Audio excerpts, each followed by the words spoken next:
y'all doing today? Don't you just love it when you're in the company of someone who speaks with a Southern accent? It's just so comforting. As a child, I had a great aunt-in-law. She was my grandmother's sister-in-law. She was a resourceful woman who lived on a farm and she loved to bake. Join me today while I show you how to make Aunt Eula's Southern Plantation Cake. And as she wrote, it's great to take to picnics, potlucks, and funerals too. This recipe has 3 easy parts: a nutty topping, a fruity batter, and a coconut frosting. And it's so easy you don't even need an electric mixer to make. But just keep in mind, the cooks that came before electricity didn't have any countertop appliances, and they baked in wood and coal-fired ovens too. Typically, all they needed to bake a cake was a bowl, a spoon, and a baking pan. We're going to start by making our topping, and I have a generous ½ cup of light brown sugar in this little bowl, and I'm going to add 6 ounces, about 1.5 cups, of chopped, salted macadamia nuts. You can use any nut you want as long as it's 1.5 cups. Pecans, walnuts, I'm using macadamias because I want my cake to have a little bit of a tropical flair today. I'm going to stir the nuts around with the brown sugar just to give them a light coating. And now I'm going to add 4 tablespoons of butter at room temperature, and I've chopped it up into small bits and pieces. And you really do want the butter to be at room temperature to make this easy on yourself. And this is going to get a little messy, and it's going to take a minute or 2, but it's perfectly easy. We're just going to work all of this butter and brown mixture, sugar mixture together till we get a nice kind of loose but cohesive streusel-y topping. I have a nice cohesive topping, but it's loose enough to sprinkle all over the top. Set this to the side, and it's time to mix our cake batter. I'm going to start by putting 3 cups of flour, a full tablespoon of baking powder, and a teaspoon of salt in a big bowl. I'm going to stir in 1.5 cups of granulated sugar.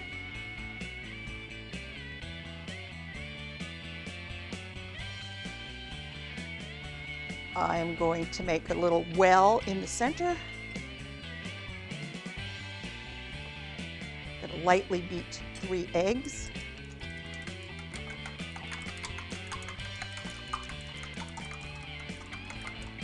I'm going to add the eggs to the center. 2 cups of chopped pineapple from a 20-ounce can of pineapple chunks.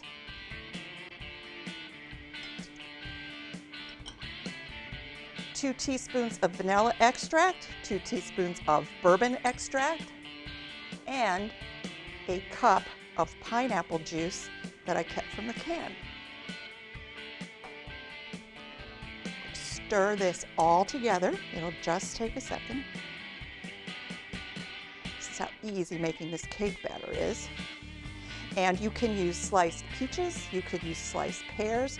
Just remember to reserve the juice and add the juice for the liquid in this recipe instead of milk or buttermilk or sour cream.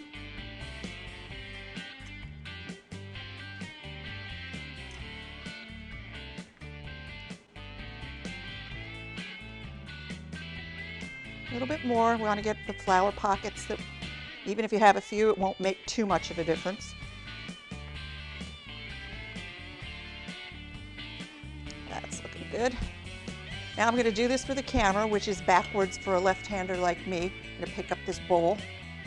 I've got a 9x13 baking pan that I've sprayed with no stick spray. And I'm going to transfer all of the batter to the pan.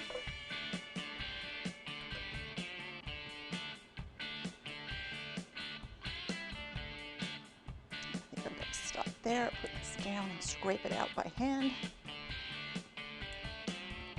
It smells really delicious with all this pineapple flavor in it. I want to get as much of this as I can. What I like to do whenever I'm baking any kind of a cake is give it a few shakes across the counter to smooth it out.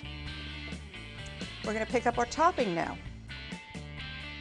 I'm just going to start dropping this in little bits and pieces all across the top. This will take you just a minute.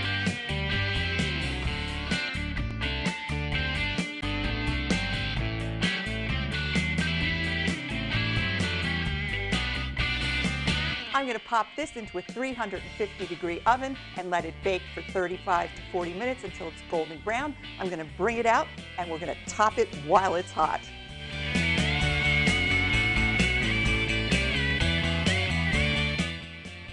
My cake just came out of the oven after 35 minutes. It's all puffed up and golden. I checked it a couple times with a cake tester to make sure that it comes out clean. And while this cake is steaming hot, I warmed up a can of sweetened condensed milk, not evaporated milk, sweetened condensed milk. And I'm going to start drizzling this over the top. You can see how hot this is. It's bubbling all across the top here.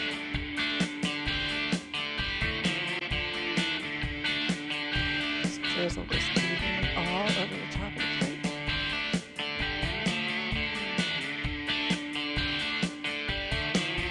And when this cools, it's going to get a nice thick, it's going to turn into a nice thick frosting.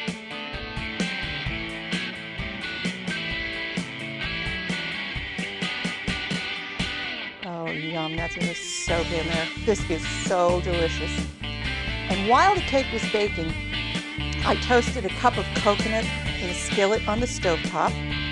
And I'm just going to sprinkle this all over the top of the cake.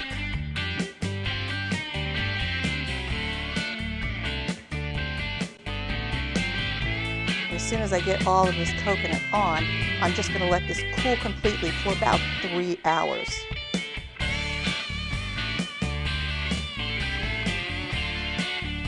This recipe is living proof that if you like to cook, and even if you don't, if you're given a plastic bag full of recipes that someone in your past has taken the time to collect, read them or pass them on to someone who will.